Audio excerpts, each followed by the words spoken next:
ಮಾಜಿ ಸಚಿವ ರೇವಣ್ಣ ಅವರ ಭವಿಷ್ಯ ಇದೀಗ ನಿರ್ಧಾರ ಆಗತ್ತೆ. ಅಂದರೆ ಸದ್ಯದ ಭವಿಷ್ಯ. ಕೆಲವೇ ಕ್ಷಣಗಳಲ್ಲಿ ರೇವಣ್ಣ ಅವರಿಗೆ ಜಾಮೀನು ಸಿಗತ್ತಾ, ಅವರು ಹೊಳೆ ನರಸೀಪುರಕ್ಕೆ ಹೋಗ್ತಾರಾ ಅಥವಾ ವಾಪಸ್ ಜೈಲಿಗೆ ಹೋಗ್ತಾರಾ, ಇನ್ನು ಕೆಲವೇ ಕ್ಷಣಗಳಲ್ಲಿ ಗೊತ್ತಾಗತ್ತೆ. ಅದಕ್ಕಾಗಿ ನಿಮ್ಮ ಮುಂದೆ ನಾವು ರೆಡಿಯಾಗಿದ್ದೀವಿ.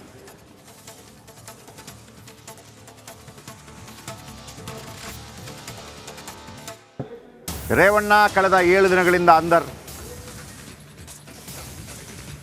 ಇವತ್ತು ಒಂದು ಮಾಹಿತಿ ಪ್ರಕಾರ ಇವತ್ತು ಬೆಳಗ್ಗೆ ಮುದ್ದೆ ಮತ್ತು ಬೇರೆ ತಿನಿಸುಗಳನ್ನು ತರಿಸ್ಕೊಂಡ್ರಂತೆ.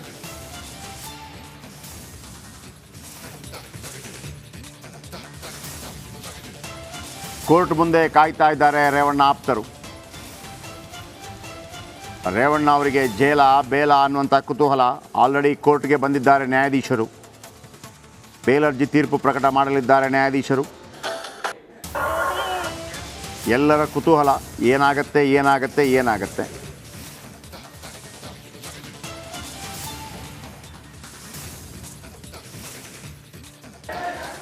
ರೇವಣ್ಣಗೆ ಜಾಮೀನು ಮಂಜೂರು. ರೇವಣ್ಣಗೆ ಜಾಮೀನು. ರೇವಣ್ಣಗೆ ಜಾಮೀನು. ರೇವಣ್ಣಗೆ ಜಾಮೀನು ಮಂಜೂರು. ರೇವಣ್ಣ ಆಪ್ತ ವಲಯದಲ್ಲಿ ಸಂಭ್ರಮಾಚರಣೆ. ರೇವಣ್ಣ ಮನೆಗೆ ಹೋಗುವುದು. 7 ದಿನಗಳ ಜೈಲು ವಾಸಕ್ಕೆ ಬ್ರೇಕ್. 7 ದಿನಗಳ ಜೈಲು ವಾಸಕ್ಕೆ ಬ್ರೇಕ್. ರೇವಣ್ಣಗೆ ವಿಜಯಮಾಲೆ. ರೇವಣ್ಣ ಇದೀಗ ಹೊಳೆ ನರಸೀಪುರಕ್ಕೆ ಹೋಗಬಹುದು. ಇದೀಗ 1-2 ಗಂಟೆ ಆಗತ್ತೆ. 6:30 ಅಂತಂದರೆ 7, 8, 8:30, 9 ಗಂಟೆ ಆಗುತ್ತೆ ಅವರನ್ನು ಹೊರಗೆ ಬಿಡಬೇಕು ಅಂತಂದರೆ. ಕಳೆದ 7 ದಿನಗಳಿಂದ ಜೈಲಲ್ಲೇ ಮುದ್ದೆ ಮುರಿತಾ ಇದ್ರು ರೇವಣ್ಣ. ಇದೀಗ ಅವರಿಗೆ ಜಾಮೀನು ಸಿಕ್ಕಿದೆ. ಈ ಹಿಂದೆ ಕೂಡ 2 ಬಾರಿ ಜಾಮೀನು ಪಡೆಯುವಂಥ ಪ್ರಯತ್ನಗಳಾಯಿತು, ಆದರೆ ಜಾಮೀನು ಸಿಗಲಿಲ್ಲ. 2 ಬಾರಿ ಕೂಡ ಅವರಿಗೆ ಜೈಲು ವಾಸ ಆಯಿತು. ಇದೀಗ ಮತ್ತೊಮ್ಮೆ ಅವರ ಜಾಮೀನು ಅರ್ಜಿ ವಿಚಾರಣೆ ಬಂತು. ಇದೀಗ ಜಾಮೀನು ಸಿಕ್ಕಿದೆ. ಜಾಮೀನು ಯಾಕೆ ಸಿಗುತ್ತೆ ಅಂತಂದರೆ ಅದಕ್ಕೆ ಸಂಬಂಧಪಟ್ಟ ಎಲ್ಲ ಮಾಹಿತಿಗಳನ್ನು ಕಲೆ ಹಾಕಿರ್ತಾರೆ. ಆಮೇಲೆ ಕಿಡ್ನ್ಯಾಪ್ ಕೇಸ್ ಸಂಬಂಧಪಟ್ಟ ಹಾಗೆ ಸಂತ್ರಸ್ತೆ ಕೂಡ ಇದ್ದಾರೆ. 5 ಲಕ್ಷ ಬಾಂಡ್ ಮೇಲೆ ಜಾಮೀನು. 5 ಲಕ್ಷ ಇಡಬೇಕು. 5 ಲಕ್ಷ ಬಾಂಡ್ ಮೇಲೆ ಜಾಮೀನು. ವಾದ ಪ್ರತಿವಾದ ಆಲಿಸಿದ ಬಳಿಕ ಜಾಮೀನು ಮಂಜೂರಾಗಿದೆ. ಇದೀಗ 6:37 ಅಂತಂದರೆ ಬಹುಶಃ 7:30 ಅಥವಾ 8:30 ಅಥವಾ ಅದಕ್ಕಿಂತ ಮೊದಲು ಆಗಬಹುದು. ಮಾಜಿ ಸಚಿವ ರೇವಣ್ಣಗೆ ಜಾಮೀನು ಮಂಜೂರು. ಮೊನ್ನೆ ಅವರನ್ನು ಪರಪ್ಪನ ಅಗ್ರಹಾರಕ್ಕೆ ಕಳಿಸಿದಾಗ ಕಣ್ಣೀರು ಹಾಕಿದ್ರು ರೇವಣ್ಣ ಕ್ಷಣದಲ್ಲೂ ಕೂಡ ಜ್ಯೋತಿಷ್ಯವನ್ನು ಭಾಳ ನಂಬ್ತಾರೆ. ಗುಳಿಗ ಕಾಲ, ಯಮಗಂಡ ಕಾಲ ಇದನ್ನೆಲ್ಲ ಭಾಳ ನೋಡ್ತಾರೆ. ಇದೀಗ ಇವತ್ತು CV ನಾಗೇಶ್ ಅವರು ಯಾವಾಗ ಅವರ ಲಾಯರ್ ಆಗಿ ಎಂಟ್ರಿ ಕೊಟ್ಟರೋ ಅಲ್ಲಿಂದ ಒಂದು ರೀತಿಯಲ್ಲಿ ಆಸೆ ಗರಿಗೆದರಿತ್ತು. ಆಮೇಲೆ ಅವ್ರಿಗೆ ಹಾಕಿರುವಂತಹ ಸೆಕ್ಷನ್ ಏನಿದೆ ಅದು ಕೂಡ ಸಾಧಾರಣವಾಗಿ ಬೇಲ್ ಸಿಗೋದಿಲ್ಲ ಅಂತಲ್ಲ. ಆದರೆ ನಿಮಗೆ ರೇವಣ್ಣ ಅವರ ಪುತ್ರ ಪ್ರಜ್ವಲ್ ರೇವಣ್ಣ ವಿಚಾರಕ್ಕೆ 376 IPC ಸೆಕ್ಷನ್ ಅದು ಭಾಳ ಡೇಂಜರಸ್. ಅದಕ್ಕೆ ಜಾಮೀನು ಸಿಗೋದೇ ಇಲ್ಲ. ನಿರ್ಭಯ ಕೇಸ್ ಆದ ನಂತರ ಅದು ಮತ್ತಷ್ಟು ಸ್ಟ್ರಾಂಗ್ ಆಯಿತು. ಇದೀಗ ರೇವಣ್ಣ ಅವರಿಗೆ 7 ದಿನಗಳ ಜೈಲು ವಾಸಕ್ಕೆ ಬ್ರೇಕ್ ಬಿದ್ದಿದೆ. ಇದೀಗ ಅವರು ಮನೆಗೆ ಹೋಗ್ಬೋದು. ಮನೆಗೆ ಹೋಗಿ ಆರಾಮಾಗಿ ನಿದ್ದೆ ಮಾಡಬಹುದು. ಆರಾಮಾಗಿ ತಮಗಿಷ್ಟದ ತಿಂಡಿ ತಿನಿಸು ತಿನ್ಬೋದು. ತಮಗಿಷ್ಟದ ಮುದ್ದೆ ಮುರಿಬೋದು. ತಮಗಿಷ್ಟದ ದೇವಸ್ಥಾನಕ್ಕೆ ಹೋಗ್ಬೋದು. ತಮಗಿಷ್ಟದ ಜ್ಯೋತಿಷಿ ಬಳಿ ಹೋಗಿ ಇನ್ನಷ್ಟು ಜ್ಯೋತಿಷ್ಯ ಕೇಳ್ಬೋದು. ಈ ಕ್ಷಣದ ಅತಿ ದೊಡ್ಡ ಸುದ್ದಿ. ಮತ್ತೊಂದು ಕಡೆ ದೇವರಾಜೇಗೌಡ ಅಂಧರಾಗಿದ್ದಾರೆ. ಸತತವಾಗಿ 3 ಬಾರಿ ಬಂದಿತ್ತು ಅವರಿಗೆ ಬೇಲ್ ವಿಚಾರಕ್ಕೆ ಸಂಬಂಧಪಟ್ಟ ಹಾಗೆ. ಬೇಲ್ ಸಿಕ್ಕಿರಲಿಲ್ಲ, ಕೊನೆಗೂ ಬೇಲ್ ಸಿಕ್ಕಿದೆ. ರೇವಣ್ಣ ನಾಳೆ ಬಿಡುಗಡೆ ಸಾಧ್ಯತೆ ಹೇಳೋಕ್ಕಾಗಲ್ಲ. ನಾಳೆನೂ ಆಗ್ಬೋದು, ಇವತ್ತು ರಾತ್ರಿನೂ ಆಗ್ಬೋದು. ಬಹುಶಃ ಯಾವಾಗ ಬಿಡುಗಡೆ ಆಗಬೇಕು ಅಂತೇಳಿ ಎನಿ ಟೈಮ್ ಬಿಡುಗಡೆ ಮಾಡ್ಕೋಬೋದು. ರೇವಣ್ಣ ಈಗ ಅವರೇ ಹೇಳ್ಬೋದು ಯಾವ ಟೈಮಲ್ಲಿ ಬಿಡುಗಡೆ ಆಗಬೇಕು ಅಂತೇಳಿ. ಬಹುಶಃ ಜ್ಯೋತಿಷ್ಯ ನೋಡಿ ಹೇಳಿದ್ರು ಸಾಕು. ಹಿಂಗೆ ಬರ್ತಾ ಇದೆ. ಜಾಮೀನು ಇವತ್ತು ಸಿಕ್ಕರೂ ಕೂಡ ಬಿಡುಗಡೆ ಭಾಗ್ಯ ಇಲ್ಲ ಅಂತೇಳಿ ಅದಕ್ಕೆ ಅದರ ಫಾರ್ಮಾಲಿಟೀಸ್ ಎಲ್ಲ ಮುಗಿದು ಜೈಲಿಂದ ಹೊರಬರಬೇಕಾಗುತ್ತೆ. ಹಾಗಂತ ನಾಳೆನೇ ಫಿಕ್ಸ್ ಅಂತೇನು ಅಂದ್ಕೋಬೇಡಿ, ಇವತ್ತು ರಾತ್ರಿ ಆದರೂ ಆಗ್ಬೋದು. ರೇವಣ್ಣಗೆ ಷರತ್ತುಬದ್ಧ ಜಾಮೀನು, ಕೆಲವು ಕಂಡೀಷನ್ ಹಾಕತ್ತೆ ಕೋರ್ಟ್. 5 ಲಕ್ಷ ರೂಪಾಯಿ ಬಾಂಡ್ ಇಡಬೇಕು. ಯಾವುದಾದ್ರೂ ಬೇರೆ ಬೇರೆ ಶ್ಯೂರಿಟಿಗಳಿರುತ್ತೆ. ಶ್ಯೂರಿಟಿಗಳು ಇನ್ನು ಗೊತ್ತಾಗ್ಬೋದು ಯಾವುದೇನೆಲ್ಲ ಇಬ್ಬರು ಶ್ಯೂರಿಟಿ ಯಾರು ಇಬ್ಬರು ಶ್ಯೂರಿಟಿ ಅನ್ನೋದು ಕೂಡ ಗೊತ್ತಾಗುತ್ತೆ. 5 ಲಕ್ಷ ಬಾಂಡ್ ಇಟ್ಟ ನಂತರ ಅವರಿಗೆ ಜಾಮೀನು ಮಂಜೂರಾಗಿದೆ. ಜಾಮೀನು ಮಂಜೂರಾದ ನಂತರ ಇವತ್ತು ರಾತ್ರಿ ಅಥವಾ ನಾಳೆ ಬೆಳಗ್ಗೆ ಅವರಿಗೆ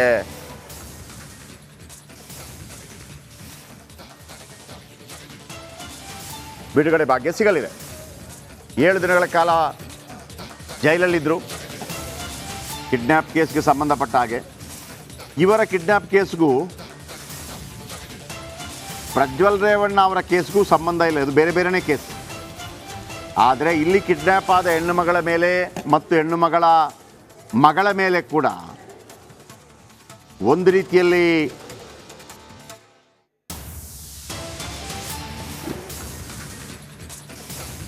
ಅತ್ಯಾಚಾರ ಆಗಿದೆ ಅನ್ನುವಂಥ ಮಾಹಿತಿ ಇದೆ. ಓಕೆ, ರಂಜಿತ್ ಇದರ ಬಗ್ಗೆ ಇನ್ನಷ್ಟು ಹೆಚ್ಚಿನ ಮಾಹಿತಿ ಕೊಡ್ತಾರೆ. ರಂಜಿತ್, ಯಾವ ದೃಶ್ಯಾವಳಿ, ಯಾವ ವಾತಾವರಣ ಕಂಡು ಬರ್ತಾ ಇದೆ? ಈಗಾಗಲೇ ಅವರಿಗೆ ಬೇಲ್ ಸಿಕ್ಕಿದೆ. ಇವತ್ತು ಆಗ್ಬೋದು ಅಥವಾ ನಾಳೆ ಬೆಳಿಗ್ಗೆನೂ ಆಗ್ಬೋದು. ಅವರನ್ನು 7 ದಿನಗಳಿಂದ ಸತತ ಜೈಲಲ್ಲಿದ್ದಾರೆ. ಸೊ ಏನು ಅಪ್ಡೇಟ್ ಇದೆ ಮತ್ತು ಕೋರ್ಟ್ ಮುಂಭಾಗದಲ್ಲಿ ಯಾವ ರೀತಿಯ ವಾತಾವರಣ ಕಂಡು ಬರ್ತಾ ಇದೆ? ಜಯಪ್ರಕಾಶ್ ಶೆಟ್ರೆ, ಇದು ಮೇಜರ್ ಡೆವಲಪ್ಮೆಂಟ್. ಇದು HD ರೇವಣ್ಣ ಅವರಿಗೆ ಬೇಲ್ ಆಗಿದೆ. ಆ ಮೂಲಕ KR ನಗರ ಪೊಲೀಸ್ ಠಾಣೆಯಲ್ಲಿ ದಾಖಲಾಗಿದ್ದಂತಹ ಈ ಸಂತ್ರಸ್ತೆಯ ಕಿಡ್ನ್ಯಾಪ್ ಕೇಸ್ ಪ್ರಕರಣದಲ್ಲಿ HD ರೇವಣ್ಣ ಅವರಿಗೆ ಬೇಲ್ ಸಿಕ್ಕಿದೆ.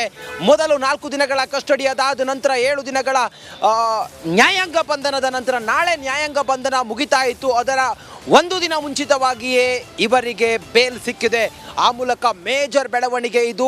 ಲೈಂಗಿಕ ದೌರ್ಜನ್ಯ ಕೇಸ್ನ ಸಂತ್ರಸ್ತೆಯನ್ನ HD ರೇವಣ್ಣನವರು ಕಿಡ್ನ್ಯಾಪ್ ಮಾಡಿ ತಮ್ಮ ತೋಟದ ಮನೆಯಲ್ಲಿ ಇರಿಸಿಕೊಂಡಿದ್ರು ಅಂಥೇಳಿ ಕಂಪ್ಲೇಂಟ್ ದಾಖಲಾಗಿತ್ತು. ಅದಾದ ನಂತರ ನಡೆದಂಥ ಟ್ವಿಸ್ಟ್ ನಾವು ಗಮನಿಸಿದ್ವಿ. ಬಹುಶಃ ಅದೇ ಒಂದು ವಾದ ಇವತ್ತು ರೇವಣ್ಣನವರಿಗೆ ಬೇಲ್ ಸಿಗೋದಕ್ಕೆ ಕಾರಣ ಆಗಿದೆ ಅನ್ನೋದು ಬಹಳ ಕ್ಲಿಯರ್ ಆಗಿ ಗೊತ್ತಾಗ್ತಾ ಇದೆ.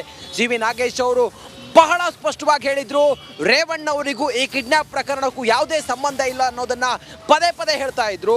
ಅದರ ಪ್ರಕಾರ ಇವತ್ತು ನ್ಯಾಯಾಧೀಶರು ಯಾವಾಗ ಆ ಸಂತ್ರಸ್ತ ಯುವತಿ ವಿಡಿಯೋ ಸ್ಟೇಟ್ಮೆಂಟ್ ಅನ್ನ ಕೊಟ್ಟು, ನಾನು ಕಿಡ್ನ್ಯಾಪ್ ಆಗಿಲ್ಲ, ನಾನು ನನ್ನ ಸಂಬಂಧಿಕರ ಮನೆಗೆ ಹೋಗಿದ್ದೆ, ಆರೋಗ್ಯದ ಸಮಸ್ಯೆ ಇದ್ದಿಂದ ಆಸ್ಪತ್ರೆಗೆ ಹೋಗೋ ಕಾರಣದಿಂದ ನಾನು ಸಂಬಂಧಿಕರ ಮನೆಗೆ ಹೋಗಿದ್ದೆ, ರೇವಣ್ಣ ಅವರು ನನ್ನ ಕಿಡ್ನಾಪ್ ಮಾಡಿಲ್ಲ ಅಂತ ಹೇಳಿ ಯಾವಾಗ ವಿಡಿಯೋ ಸ್ಟೇಟ್ಮೆಂಟ್ ಅನ್ನು ಕೊಟ್ಟು, ಬಹುಶಃ ಅದು ಇಲ್ಲಿ ಪ್ರಮುಖವಾದಂಥ ಸಾಕ್ಷಿ ಆಯಿತು ಅಂತ ಅನ್ಸುತ್ತೆ ರೇವಣ್ಣನವರಿಗೆ ಇವತ್ತು ಬೇಲ್ ಆಗೋದಕ್ಕೆ. ಎಸ್, ಎಕ್ಸಾಕ್ಟ್ಲಿ, ರೇವಣ್ಣನವರು ಮಾಜಿ ಸಚಿವರು, ಪ್ರಭಾವಿ. ಹಾಗೆ ರೇವಣ್ಣವರಿಗೆ ಬೇಲ್ ಆದರೆ ಅದು ಈ ಒಂದು ಲೈಂಗಿಕ ದೌರ್ಜನ್ಯ ಕೇಸ್ನ ತಿರುವೆ, ಈ ಒಂದು ಪ್ರಕರಣದ ಒಂದು ಮಾರ್ಗವೇ ಬಂದೆ. ಮಾಜಿ ಸಚಿವ ರೇವಣ್ಣಗೆ ಜಾಮೀನು, ಪರಪ್ಪನ ಅಗ್ರಹಾರ ಬಳಿ ಬೆಂಬಲಿಗರ ಸಂಭ್ರಮ. ಬಹಳ ಮುಖ್ಯವಾಗಿ ಜೈಲು ಬಳಿ ರೇವಣ್ಣ ಆಪ್ತರ ಹರ್ಷೋದ್ಗಾರ, ರೇವಣ್ಣ ಪರ ಜೈಕಾರ ಆಗ್ತಿರೋ ಅಭಿಮಾನಿಗಳು. ಇದರ ದೃಶ್ಯಾವಳಿ ತೋರಿಸ್ತೀನಿ ಈಗ. ಮಾಜಿ ಸಚಿವ ರೇವಣ್ಣಗೆ ಜಾಮೀನು ಸಿಕ್ಕಿದೆ. ಪರಪ್ಪನ ಅಗ್ರಹಾರ ಬಳಿ ಬೆಂಬಲಿಗರ ಸಂಭ್ರಮೋಲ್ಲಾಸ. ಜೈಲು ಬಳಿ ರೇವಣ್ಣ ಆಪ್ತರ ಹರ್ಷೋದ್ಗಾರ ಮುಗಿಲು ಮುಟ್ಟಿದೆ. ರೇವಣ್ಣ ಪರ ಜೈಕಾರ ಹಾಕ್ತಿರೋ ಅಭಿಮಾನಿಗಳು. ಮಾಜಿ ಸಚಿವ ರೇವಣ್ಣಗೆ ಜಾಮೀನು ಮಂಜೂರು. ಪರಪ್ಪನ ಅಗ್ರಹಾರ ಬಳಿ ಇವತ್ತು ಹೊಳೆ ನರಸೀಪುರದಿಂದ ಅನೇಕರು ಬಂದಿದ್ದರು. 2 ಶ್ಯೂರಿಟಿ ಮತ್ತು 5 ಲಕ್ಷ ಬಾಂಡ್. ಬಹುಶಃ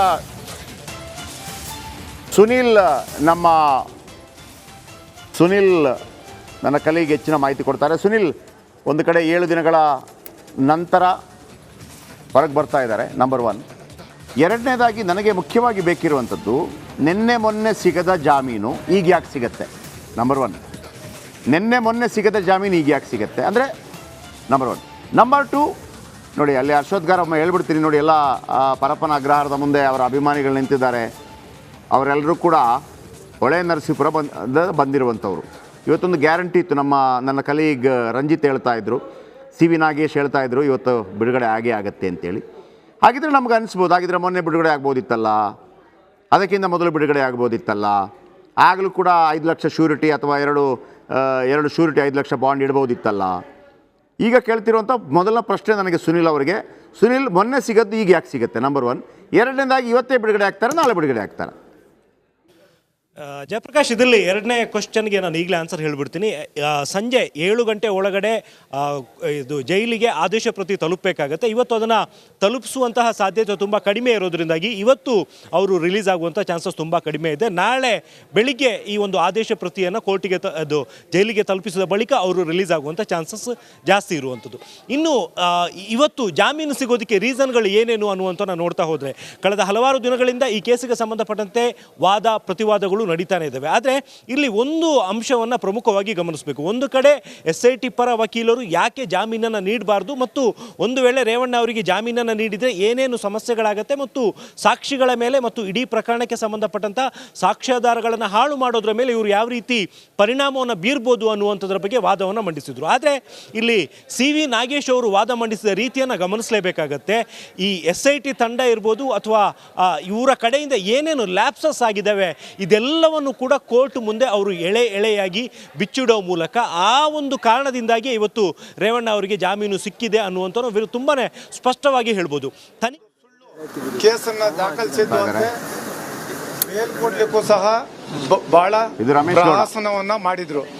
ಆದರೆ ಇವತ್ತು ನ್ಯಾಯಾಲಯ ಇವತ್ತೇನು ರೇವಣ್ಣವ್ರ ಮೇಲೆ ಹಾಕಿದ್ದು ಸುಳ್ಳು ಕೇಸು ಅಂತೇಳಿ ಮನದಟ್ಟಾದ್ಮೇಲೆ ಇವತ್ತು ನ್ಯಾಯಾಧೀಶರು ಇವತ್ತು ಸುದೀರ್ಘ ವಾದ ಆದ ನಂತರ ಬೇಲನ್ನು ಇವತ್ತು ಅವ್ರಿಗೆ ಗ್ರಾಂಟ್ ಮಾಡಿದ್ದಾರೆ.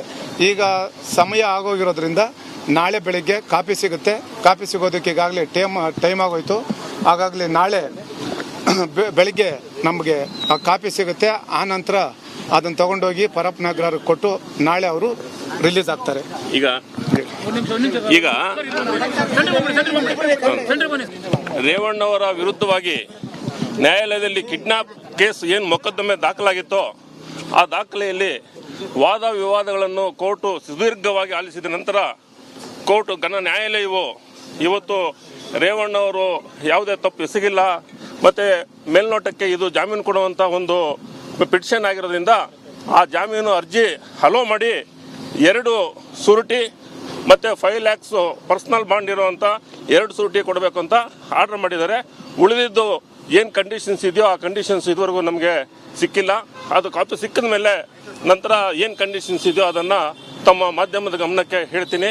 ಇದು ಒಂದು ರಾಜಕೀಯ ಪಿತೂರಿಯಿಂದ ನಡೆದಂಥ ಒಂದು ದಾಖಲು ಆಗಿರೋದ್ರಿಂದ ಕೋರ್ಟ್ ಗಮನಕ್ಕೆ ಅದು ಬಂದಿರೋದ್ರಿಂದ ರೇವಣ್ಣ ಅವರ ಜಾಮೀನು ಅರ್ಜಿ ಪುರಸ್ಕರಿಸಿ ಎತ್ತಿಳಿದಿದೆ ಅಂತ ತಮ್ಮ ಮಾಧ್ಯಮದ ಮುಖಾಂತರ ಈ ಕರ್ನಾಟಕ ರಾಜ್ಯಕ್ಕೆ ಮತ್ತು ದೇಶಕ್ಕೆ ತಿಳಿಯಬಯಸುತ್ತೇನೆ. ಇದು ಗ್ರೌಂಡ್ಸ್ ಇನ್ನೂ ಸಿಕ್ಕಿಲ್ಲ ಸರ್, ಗ್ರೌಂಡ್ಸ್ ಇನ್ನೂ ಸಿಕ್ಕಿಲ್ಲ.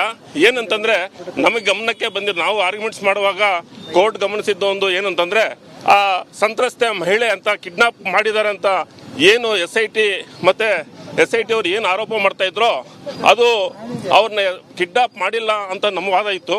ಆಮೇಲೆ ಆಕೆನ ಒಂದು ತರಕಾರಿ ಅಂಗಡಿ ಹತ್ರ, ಒಂದು ವೆಜಿಟೇಬಲ್ ಶಾಪ್ ಹತ್ರ ಮತ್ತೆ ಒಂದು ಬೇಕರಿ ಹತ್ರ ಪ್ರೊಡ್ಯೂಸ್ ಮಾಡಿರುವಂಥ ಒಂದು ವಿಡಿಯೋ ಸಾಕ್ಷಿಗಳು ಇದೆ ಅಂತ ನಾವು ಕೋರ್ಟ್ ಗಮನಕ್ಕೆ ತಂದಾಗ ಅದನ್ನು ಈ ಟೈಮಲ್ಲಿ ನಾವು ಪರಿಗಣಿಸ್ಲಿಕ್ಕಾಗಲ್ಲ ಅಂತಂದ್ರು. ಆದ್ರೂ ಮತ್ತೆ FIR ಅಲ್ಲಿ ಇರುವಂಥ ದೋಷಗಳನ್ನು ಮಾನ್ಯ ನ್ಯಾಯಾಲಯವು ಎತ್ತಿಡಿದು ಮಾನ್ಯ ಶ್ರೀಯುತ HD ರೇವಣ್ಣ ಅವರಿಗೆ ಜಾಮೀನು ಮಂಜೂರು ಮಾಡಿದೆ ಅಂತ ತಿಳಿಯಬಯಸುತ್ತೇನೆ. ಸರ್, ಇನ್ನು ಈಗಷ್ಟೇ ಆರ್ಡರ್ ಆಗಿದೆ, 6:30 ಆಗಿತ್ತು.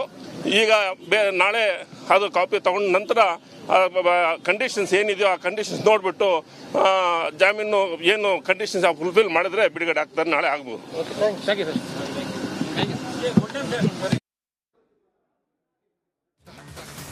ಓಕೆ,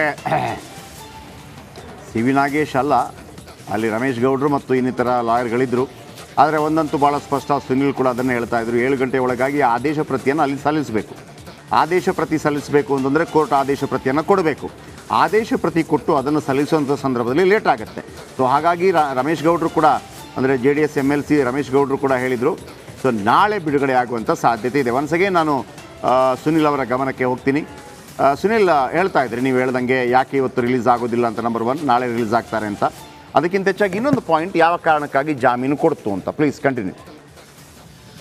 ಎಸ್, ಈಗ ಜಯಪ್ರಕಾಶ್ ಅವರ ಪರ ವಕೀಲರು ಕೂಡ ಅದೇ ವಿಚಾರವನ್ನು ಪ್ರಸ್ತಾಪ ಮಾಡಿದ್ದಾರೆ. FIR-ನಲ್ಲಿ ದಾಖಲಾಗಿರುವಂತಹ ಅಂಶಗಳು ಮತ್ತು ವಾಸ್ತವದಲ್ಲಿ ಏನೇನಾಗಿತ್ತು, ಅಲ್ಲಿ ಲ್ಯಾಪ್ಸಸ್ ಏನೇನಾಗಿತ್ತು, ಎಲ್ಲ ವಿಚಾರಗಳನ್ನು CV ನಾಗೇಶ್ ಅವರು ಕೋರ್ಟ್ ಮುಂದಿಡುವಂಥ ಒಂದು ಪ್ರಯತ್ನವನ್ನು ಮಾಡಿದರು. ಅಂದರೆ SIT ತನಿಖೆ ನಡೆಸಿರುವಂಥ ರೀತಿ ಮತ್ತು ವಾಸ್ತವದಲ್ಲಿ ಏನೇನಾಗಿದೆ, ಆ ತನಿಖೆಯಲ್ಲಿ ಕಂಡು ಬಂದಂತಹ ನ್ಯೂನತೆಗಳೇನಿದ್ದಾವೆ ಇವೆಲ್ಲವನ್ನು ಕೂಡ ಕೋರ್ಟ್ ಗಮನಕ್ಕೆ ಇಟ್ಟಿದ್ರು. ಈ ಒಂದು ಕಾರಣಗಳಿಂದಾಗಿ ಈ ಕಿಡ್ನ್ಯಾಪ್ ಪ್ರಕರಣದಲ್ಲಿ ನೇರವಾಗಿ HD ರೇವಣ್ಣ ಅವರು ಭಾಗಿ ಆಗಿಲ್ಲ ಅನ್ನುವಂಥದ್ದು ಈ ಒಂದು ವಾದದ ಪ್ರಮುಖ ವಿಚಾರ ಆಗಿತ್ತು. ಇವನ FIR-ನಲ್ಲಿ ಒಂದು ವಿಚಾರವನ್ನು ಗಮನಿಸಲೇಬೇಕು. ಎಲ್ಲೂ ಕೂಡ HD ರೇವಣ್ಣ ಅವರು ಕಿಡ್ನ್ಯಾಪ್ ಮಾಡಿದ್ದಾರೆ ಅನ್ನುವಂಥ ನೇರವಾದಂತಹ ಆರೋಪ ಇಡೀ ಪ್ರಕರಣದ ಸಾರಾಂಶದಲ್ಲಿ ಎಲ್ಲೂ ಕೂಡ ಇಲ್ಲ. ಹಾಗಾಗಿ ಇದು ಕೂಡ ಒಂದು ರೀತಿಯಲ್ಲಿ ಅವರಿಗೆ ಜಾಮೀನು ಸಿಗೋದಕ್ಕೆ ಹೆಲ್ಪ್ ಆಗಿರುವಂಥದ್ದು.